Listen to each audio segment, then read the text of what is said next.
6 o'clock or a little after, actually. We'll call the meeting to order. Basically, I don't even have the agenda in front of me, to be honest, but it was to discuss some remaining items on the budget. And that was the entire agenda of the meeting, was just for the budget. So I would start by saying we have a few people here. Do you have anything you want to be sure we cover, or just here for interest sakes? I'm here as an interested citizen. Okay. Kevin? I'm interested. The only thing I would be interested in is any funding for better communication systems for safety reasons. You know, like getting on the phone for emergencies in various parts of the town. There's dead zones. That's the only Oh, cell phone type of? Yeah, that's the only thing I think we need to worry about on my end of the deal. Okay, well, we've pretty much put together the budget. There's going to be a few tweaks between tonight and Monday night, probably, as we gather additional information on a couple of subjects.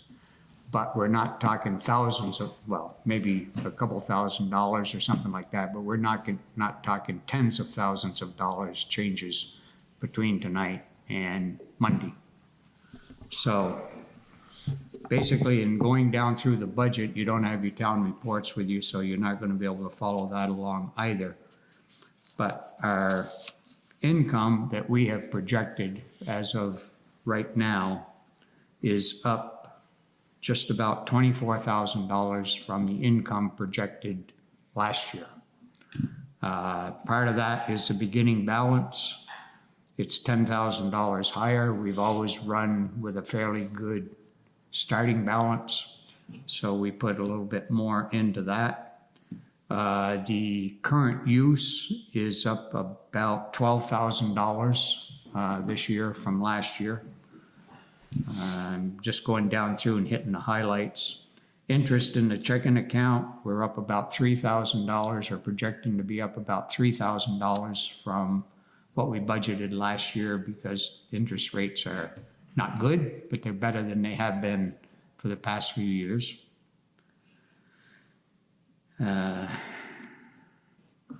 Help me out if you see anything, Lisa. Then we have a new line item at the very bottom that is in the actuals for 12/31, and that is the unanticipated income, which was the remaining APRA funds of $59,420.42. The Vermont League of Cities and Towns worked with us to tell us how we could take everything that was left over and bring it into the general fund to what they call employee retention type of money. So we did that, but what happens there is if we use it for employee retention, it frees up that money that we would have normally spent for salaries and the like for us to do whatever we want with. It's kind of a squirrely situation, but if you read everything that the Vermont League sent us, it's legal. And the lady that we talked with up there said, Bob, you don't know how many small towns in the state of Vermont are in the exact same boat that you're in, that they did not obligate the funds correctly, and now they're scrambling to get them done. And this was about a month ago that this all transpired. So we did that. We had a special meeting on the 23rd. Had a resolution that moved those funds into the town budget for employee retention of the town clerk and the chair of the lister. And so now we have that money from their salaries to spend as we wish. And how much did you say that was? 59,000. Yeah, that's a real decision. Yeah. Okay, thank you. $59,420.42 was what never got obligated in our program. Yeah. So that's going to help us with loans or unanticipated expenses, of which there is one coming up that I'll mention. The cost of government, folks, is pretty much level funded It is up about $50,000 from last year. No, excuse me. Yeah, about $50,000, $45,000 from the budget last year. But 25,000 of that, which may get adjusted, this is one of the places there may be an adjustment, is for an audit. We have received so much money from the federal government for the flood that we're going to be required to have an audit, which will obviously fall in the next fiscal year. And we put $25,000 in there for that. I've asked Callista to talk to an accounting firm to see if that's reasonable, too high, too low, or whatever. But those audits are quite extensive and quite expensive, having gone through one in 2012 after Irene. So we put it in. Hopefully between now and Monday, she'll get a number that's either supports that or we can change. So that may be an adjustment that will be made between now and Monday night. Computer support, we added 4,000. I'll just go down through the ones quickly that went up dramatically in addition to that. And there really isn't anything. They're all smaller increases.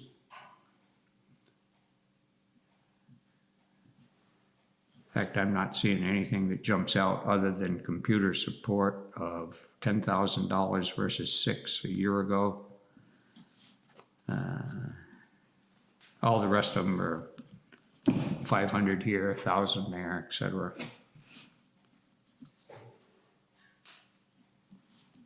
Do you see anything, Lisa, that I'm missing? No, Just in that section, we're keeping the informer, the mailing for the informer. The Informer? Yeah, I mean, it was. The Reading Informer, we level funded that. Yeah, Yeah, okay, yeah. at 8,500. yeah, that's what I, yeah. Yep. Just curious. All right. Under public service, it's up about $12,000, $13,000, I guess, is a better number. The Weathersfield transfer station is part of a biggie. That's up almost $4,000. And that is basically because of a deficit that we have been running. We're trying to retire that deficit. And the one thing that the committee did not want to do is increase the price of punch cards. So they put it in the assessment to the three towns, Weathersfield, Reading, and West Windsor, as a flat rate rather than hitting the, what is it now, $3.50, $4.50 a punch, something like that, rather than raising that any more than what it already is. We don't want to entice people not to go to the Weathersfield transfer station, basically. Ambulance service is another one that went up $3,100. The town of Windsor raised their fee $1.50 per resident, based on 691 residents. So you can do the math faster than I can, but that was a fairly significant increase there. The emergency dispatch and repeater fees went up $4,000. And again, they base that on their costs plus, well, actually, I'm not really sure how they come up with that number, but anyway, it went up from $16,000 to $20,000. And that includes the repeater fees. Windsor County Sheriff is level funded. Robinson Hall is level funded. Town Garage is level funded. Property insurance is up a little bit, $1,300. Most of the rest of the stuff is level funded. Right down the line. So that pretty much makes up that actually $14,000 increase. Do the savings in electricity costs that you will see from the array show up anywhere in anybody's budgets? Or? For the purposes of this budget, Brian, we didn't change any of that because we don't have, any history. Yeah. That'll be a plus. Okay. if it all kicks in, you know, Yeah. as we anticipate for the Yeah. fire station, town hall, library, and town garage. Is that the four? Yeah. If And food shelf, wait, it's food shelf, library, garage, Fire station. hall, and fire station. Fire Yeah, places, yeah, okay. Yeah, Depending on how that kicks in, there'll be Okay. some underspending on some of these budget items for Okay. electrical Yeah, okay. expenses. And those are kind of buried when you see Robinson Hall, the electrical expenses are buried in that number. Sure, yeah. Fire station, town garage, the electrical expense, monthly electrical expense is buried in that number. So Yeah. those numbers may be showing a real positive effect at the end of the year. Okay. And just one other question on the array, does the budget assume the one-time payment from the feds for the 30% credit that we expect to get back on the array? We still have work to do on that, but it would kick in. Yeah, we did not build any of Next that in. fiscal year. Okay, so there's upside in that too, and just so we know that should be on the order of $30,000, the whole one-time payment back. Would that be coming within the next 18 months? Yes. Because this budget is going out from July 1st to June 30th of 26, so we're really talking 18 months out from today. Oh, See, it's a fiscal year budget, not a calendar year budget. I thought it was for 25 to 26, is it not? It is. Oh, yeah, okay, so it will, yeah, because we can't actually apply until July 1st for the actual credit of 25, Okay, but it should be paid then promptly after that. So okay. it would come in sometime in this fiscal year, yeah. In this fiscal, in the fiscal year we're talking about. We're talking about, not the one we're in. We have to complete this fiscal year, submit a tax form, and then we would Get the rebate. in the next, yeah, Okay. Okay. so. But it's fine not having it, I just want to make sure that you know that that's coming. Fabulous. Yeah. And you think that'll be, you say that's 30% of the 93? Yeah, it should be, yeah. So we're talking, like you say, $30,000. It was about $30,000 is what, yeah, I don't have the exact number in my head, but I knew it was about $30,000. Now, is that a direct payment to the town or is that in credits? Cash Cash? back, yeah, direct pay, it's literally called direct pay, it's the. We can take a look at that. Why are you telling us about it, Brian? Just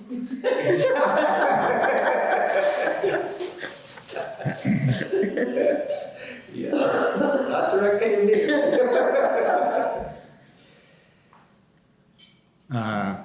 The next segment of the budget is equipment use.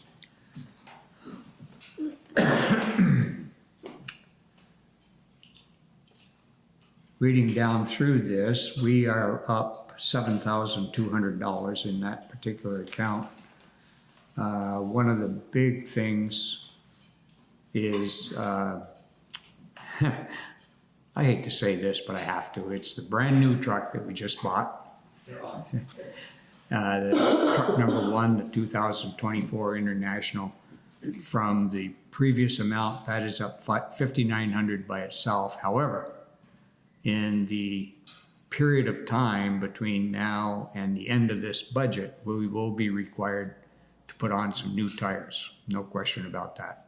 And they are horrendously expensive, and there's 10 of them now, which will probably require 4 to 8, depending on how much it's used and the type of usage. So that's a big number in there for a brand new truck. And it always bothers me that I have to spend that type of money on a truck we've only had for 6 months or less. But when you stop and think about it, it'll be 2 years old by the time this budget's done. So. The rest of the items fairly level funded right down the line. We didn't increase diesel fuel. We're hoping that stays stable. And insurance, all of those things are pretty much level funded other than that one item right there. General maintenance, that actually went down about $18,000. And mainly the reason for that is labor. 3 employees in past years, 2 employees now. And I talked with them just today, and they're pretty comfortable with their being able to keep up, and they have been keeping up, just the two of them on these small storms. So in the summertime, they're a lot more flexible as to what they get done and what they don't get done. So there's an $18,000 savings there. It's down to $142,350 from $160,350 in the last budget.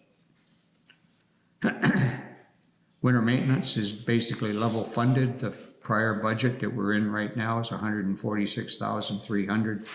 We've forecast $147,200, so that's $900 up.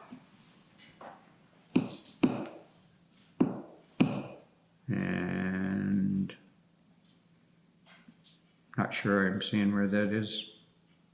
Oh, it's in winter maintenance for the school and fire department.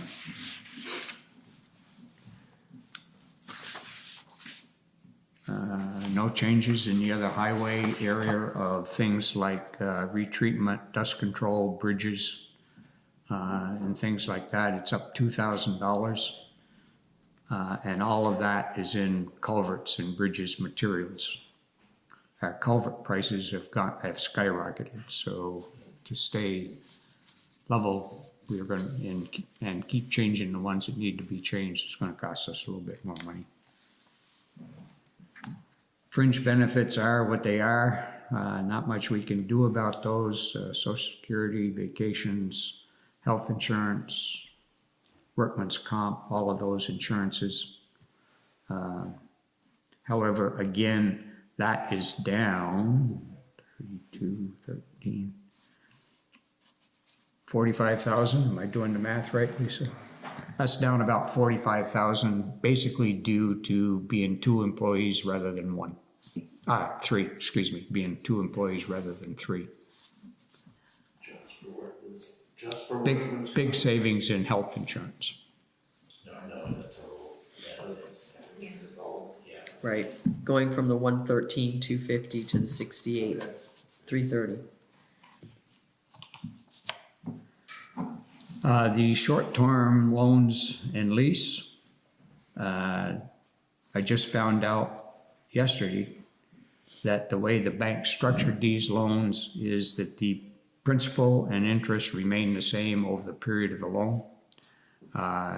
They do some calculations when you take the loan out, and then they adjust the interest so that the first year and the 4th year the interest is the same, which is kind of a plus for us because we know exactly what we're going to have to spend and have budget for the 2 loan payments of the highway truck and the fire truck. Those won't change over the course of the loan. We do have an additional payment for the lease of the grader that we purchased last May. April or May, you remember when that was? I do not remember. April or May, anyway. And we didn't even have the money in the budget to make a payment, lease payment this year. So that will be some of what we use those unanticipated income funds for, is to make that lease payment of $15,179. And we have 5 of those, so we've budgeted $15,180 for next year, so that at least it's in the budget now. So that's up to $15,000. Other than that, it's the same. So that basically runs down through the budget quickly. Be glad to answer any questions. The bottom line is what I'm sure most of you were most interested in. And last year, the amount to be raised by taxes was $704,949. This year, with this budget, until we may tweak a couple of things depending on what we find out in the next 3 or 4 days, right now it's at $703,059.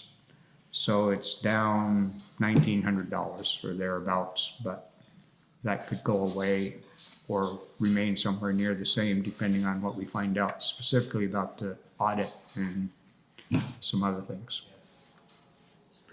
So that's where we're at right now. Special articles, we don't budget those. because they are by petition. So I have no idea what to tell you what we will get for petitioned requests under that special appropriation area. I do know that there's some new ones coming in if they get the required signatures. And if all of these stay, then we may be up a little bit in that area. So with all that said, I'd be glad to answer any questions on any specific account that you might have, if you have any.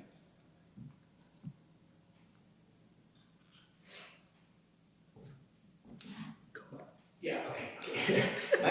My only question is really, it's more thinking about the future and thinking about, so we're gonna have a transition in the town clerk role over time coming up, it's been announced, right? So I'm just wondering about, it's not uncommon to see that sometimes if you have to go out and recruit a new role, that the salary to bring in that new person may be different.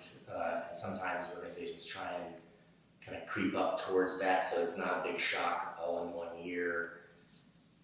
I'm not suggesting anything, I'm just wondering, like, as we're thinking about things like that, how are you thinking about that, and how are we preparing for that? In ways that have nothing to disclose anything specific about a person.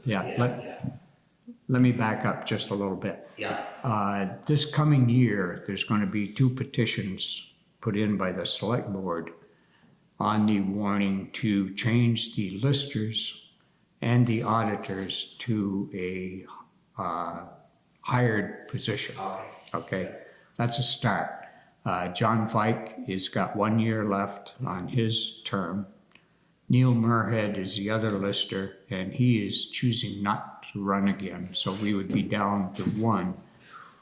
The listers' work today is so much different than it was years ago, when you could just elect somebody off the floor and train them in a few weeks of what to do. It is so much different that we really have to work with somebody that knows the state procedures, the state formulas and all of that, like Nemrick, which is what West Windsor did a year ago, eliminated their lister's position. John is a big pusher of this. He is the one that brought it to our attention a few months ago and said, this is what we need to do. So right now, we haven't talked about it to any degree, but it's his thought, and I subscribe to it, but there's other people on the board, so we'll have to see how that goes. His thought is that we do it this year. In 45 days, he resigns as lister, because 45 days is the statute. Once you go that way, in 45 days, you have to eliminate the listers and hire the assessor. We would then hire him as an assessor for the remaining year through his term. What he decides to do at that point in time is up to him. And in the meantime, we would have to bring in someone.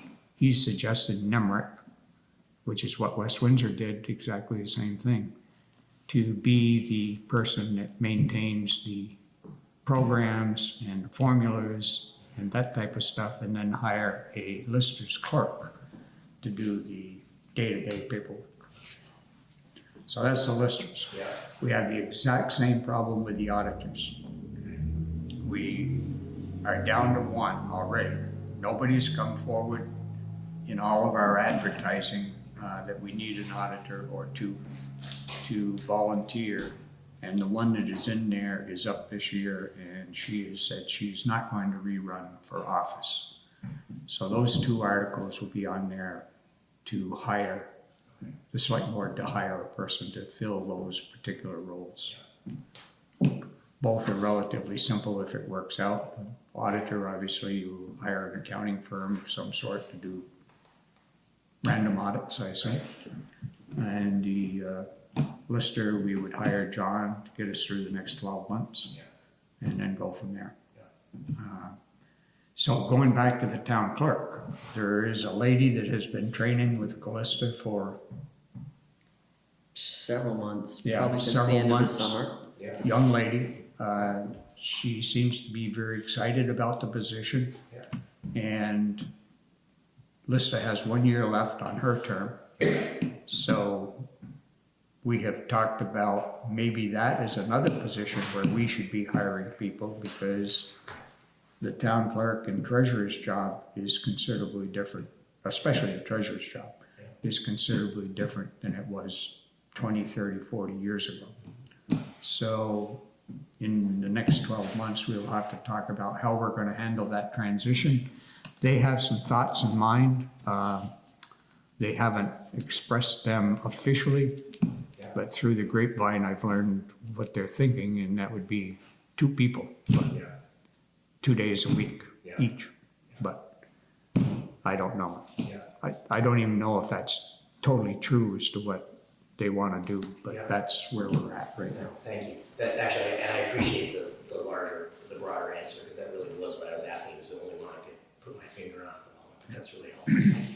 Is that the treasurer is 2 days a week, that's how many hours? Well, right now, Callista works 3 days until 4 and 1 day until 3. And they haven't told me this is what we want to do. Okay, so I'm paraphrasing a little bit from what I'm hearing. Apparently, they think that one person would work 2 days and the other person would work 2 days, and they would be cross-trained so that either person could function if somebody comes in for a treasurer's duty and Callista's not here, they could take care of the business. And of course, Callista could take care of any town clerk's business if she's still the one that's there. So, I don't know enough to say that's what's going to happen at this point in time, unless you've heard more than I have from. No. And I certainly think it'll be worth a conversation with them, you know, to really find out what it is they'd like to do. I mean, with a whole year left on Callista's term, the other person should be very much up to speed as far as the town clerk's position. It'll just be a matter of whether the arrangement works out. Yeah. It's my understanding that the young lady doesn't want the treasurer's position, but she's willing to learn enough to help somebody out if they come in. Is that correct? I would say that. So once all these new people are in place, do you have an idea of costs? No, that's one thing we don't. I think the one thing that's going to happen right now is that John will become if that goes through, which we certainly hope it does, but if John becomes the assessor, as they call it, I'm not sure that we'll see a huge increase there, except because we had budgeted, or they have budgeted for 3 full-time people. So with him and a clerk, we're going to be okay there. The auditors will be quite a bit of an increase, and that's something we might want to talk about. Because I think we only paid them a stipend of, what, $500 or $600? Yeah. Yeah, it was very minimal, and that's a good point. That's something that we probably will have to tweak the budget with in the next 3 or 4 days if Callista can find out, you know, get us an idea of what it's going to cost. And it's not cheap. It's not cheap. Those auditing firms now are $140, $50, $60 an hour. At least the one I work with down at the Elks, that's their rates.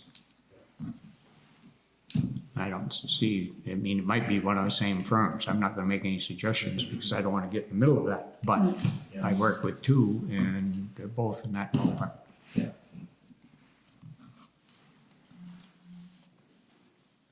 So, yeah, that's something we did miss, Lisa. We'll have to go back and look at that. Okay. Maybe put a big number in there, bigger number. If this audit is mandated, do you think there might be some grant money out that the town could look into? For the transition? Yeah, avenues of income, you know, through grants that might be available. Well, I hadn't given that much thought. but I know you've done a great job in getting grants, so would you like to look into that for us? Well played. Stepped right in that one, Jack, didn't In my spare time. you? Right, exactly. We can lend you. That's a good point, though. That's a good point. There may be some money out there because there's 251 towns in Vermont, and well over half of them are small towns like Reading. And so there's going to be a lot of this going on in the next few years, I believe. And so you may have hit the nail on the head. There may be some money out there for the transition period, at least. I'm not sure. We can start through the people we know, if they know of anything. So. Yeah, I'm going to check with West Windsor to see if they found anything when they eliminated their lister's position last year, if they found anything. And just to clarify, I think you were talking about because of the ARPA because of the amount of federal funds that we took, and maybe not ARPA, but everything, we're being mandated to have an audit done. Right, it's the Versus mandate. the auditor's transition role, which is another thing, right? Yeah, So the Two the separate mandated things. one was what he was asking about, but either way. Yeah. if there's some funds, Right. yeah. the mandate from FEMA or the federal government Yeah. would be it's got to be a professional licensed Sure. person. We went through this after Irene, and Yeah. I don't remember what the cost was, but it was surprisingly high Yeah. because it's a complicated audit. Now, they have a short version. It'll depend on look at the books by the auditing firm. And if Callista's done a good job, they may say, we'll do the short version and save us a lot of money. But if they dig in deep, it's time consuming and expensive. And we're gonna be well over $1 million in receipts. So it's $500,000 is the point where it kicks in. So we're well above that. But thanks for bringing up that auditor point because we both missed it. Yep.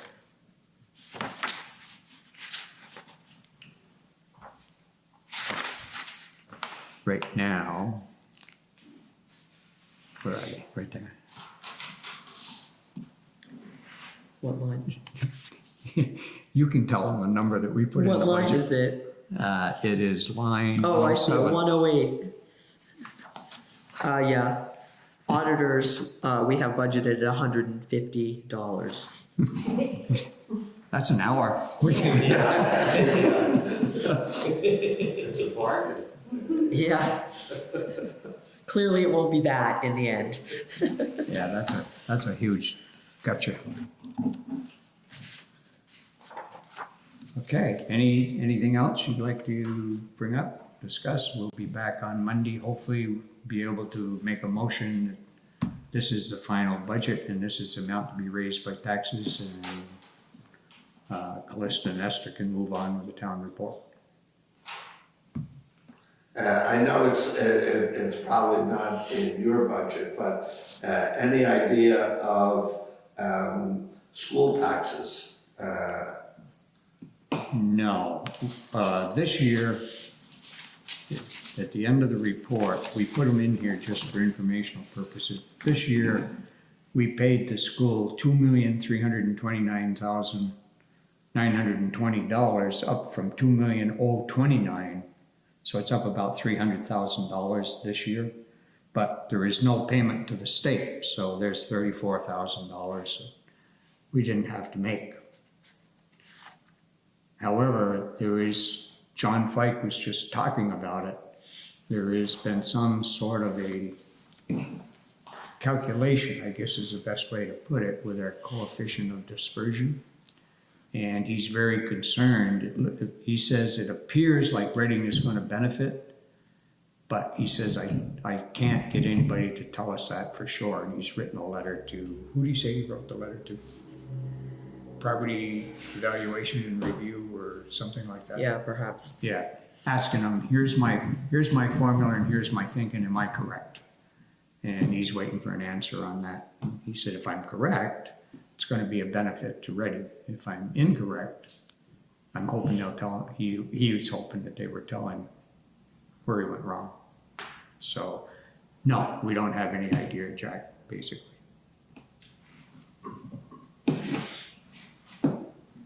So.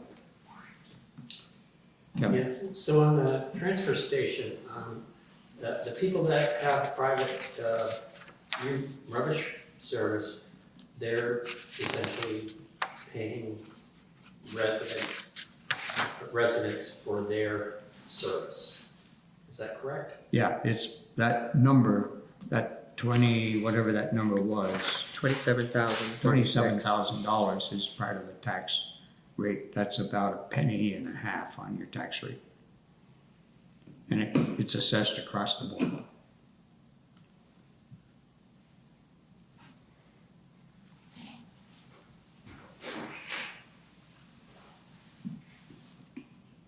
And it's the same in all three towns. The only thing is, we're the cheapest town. Weathersfield is approaching $100,000, and West Windsor is 40-some. I didn't bring the backup data, but they're almost twice what Reading is, not quite, because of the number of residents. Full-time residents? What's that? All residents or full-time? I mean, you can get a sticker if you're a non-resident, is that correct? I'd have to look at the formula to answer that question, Kevin. I don't know. Okay. Thank you. I suspect it's going right by the census, but I don't know that. Yeah. And thank you for your work and Esther helping out John Fike too. Yeah. She's enjoying it, actually. Yeah. She's learning a lot, and she's enjoying it, but I don't think she's going to be a full-time lister. And is there any idea or any properties that you think might be coming up in the next year that are going to start development that will add into the tax base? None that I know of, Jack, and none that I'm aware of, even as a zoning administrator, of anything that's going on relative to subdivision of large parcels or anything like that. Of course, people tend to keep that pretty quiet until they're ready to announce, so who knows what's going on with the surveyors, but nothing that I've heard about. Okay.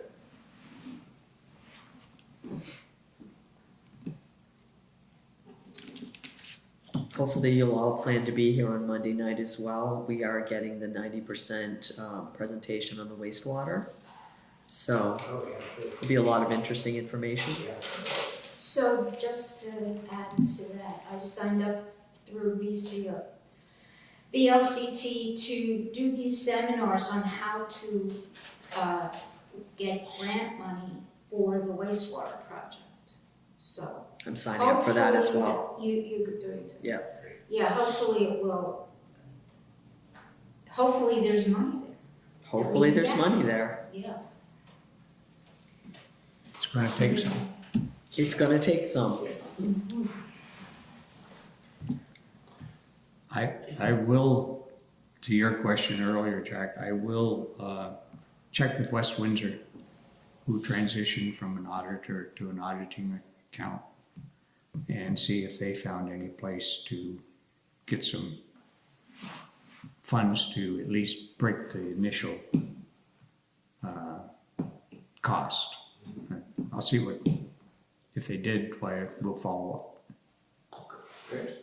The town of St. March that I live in, the cave has to do a whole wastewater, but they started many years ago putting in a WIF, it's like a 3% in people's taxes, and they put that money away. And they have to do it. Like a little savings account. It's going to be interesting to see what they came up with, because we, or at least not we, she did all the legwork on this, but did a lot of work on the properties that they were looking at in Reading. And at the time she got involved, the engineering firm hadn't even visited the properties that they were suggesting might be candidates. So, I mean, that's kind of a first thing you do. You select the parcel and then go look to see what it really looks like, because when you look straight down on it, it looks flat. I mean, you know. Yeah. So, anyhow, but I guess she got that straightened around. So. I hope so. Right. That should be good.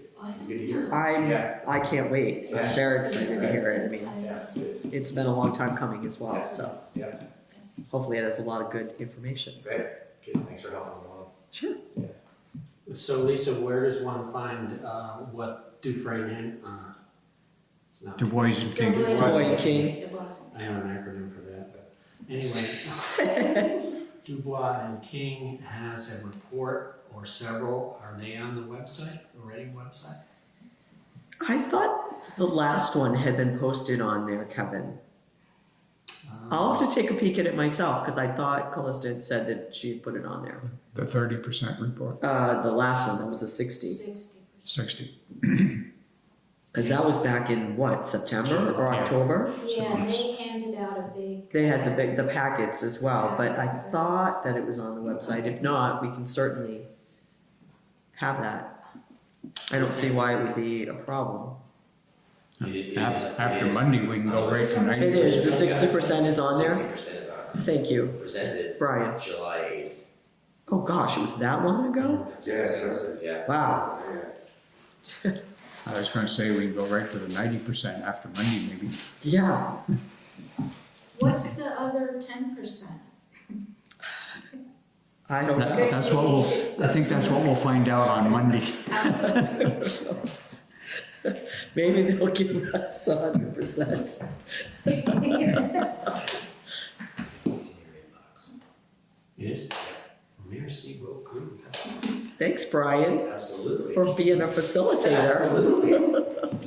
So to help people have information. There you go. I have nothing more. Any more questions? Yeah. Anything more? Appreciate you coming down. Thank you very much. Thank you for your work. I'm really happy to see the participation and the interest. Great. So, And Thanks for the work. be sure to come to the informational meeting the Saturday before voting. It's March 1st. March 1st. Oh, yeah. And I'll be at the Yep. school. And we will tell you what we know Monday night and then in February before the informational meeting. Excellent. And rumor has it we'll have breakfast at that information meeting. Yes. All right. Rec committee's putting together a breakfast, so Amazing. Yeah, trying to get that feel of the town meeting it's great. day. So, It's great. yep, they're doing a good job as well. Great. What do you think? You ready? Motion to adjourn? I'll second that motion. All right. Thank you. Thanks,